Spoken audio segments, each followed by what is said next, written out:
বসন্তকাল আসলে পরে গাছ গাছালির মজা, সবাই মিলে উড়িয়ে দিল কিশলয়ের ধ্বজা। সেজে গুজে চলল সবাই উৎসবে যোগ দিতে।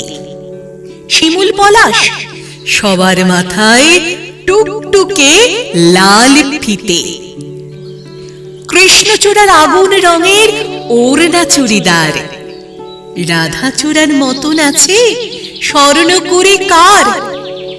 জারুল পারুল ভাই বোনেতে করছে কি হাঙ্গামা, ওদের যে চাই গোলাপি আর বেগনি রঙের জামা। আলোকসজ্জা নইলে কি আর তেমন শোভা খোলে, অমলতাসের ডালে সোনার ঝাড় লঞ্ছন দোলে।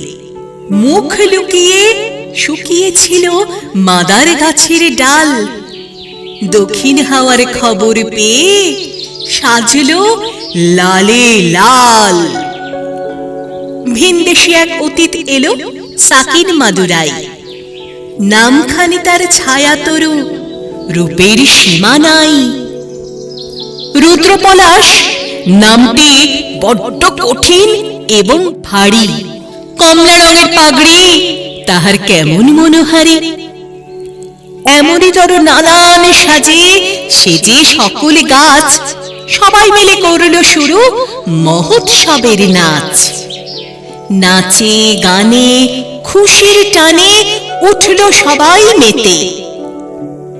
কেউ দেখেনি দূরের মাঠে কে ছিল ওত পেতে। হিংসুটে এক কাল বসেছি হঠাৎ এলো তেড়ে, ঝাঁপিয়ে পড়ে গাছ গাছালির শয্যা নিল কেড়ে। ফেললো ছুঁড়ে নতুন জামা, ঝাঁকিয়ে দিল চুল, পথের ধুলায় লুটিয়ে দিল সদ্য ফোঁটা ফুল। ধ্বংসলীলা সাঙ্গ করে উধাও হলো শেষে। কেন এমন দুঃখ এলো হাসি খুশির দেশে?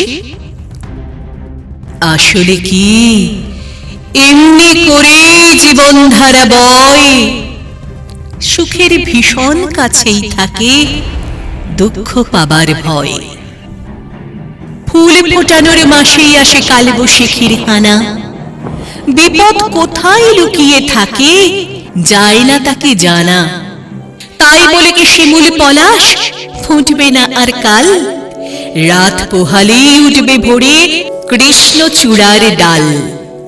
হিংসুটে ঝড় আজকে যাদের হাত পা দিল ভেঙে, কালকে তারাই নতুন রঙে উঠবে আবার রেঙে।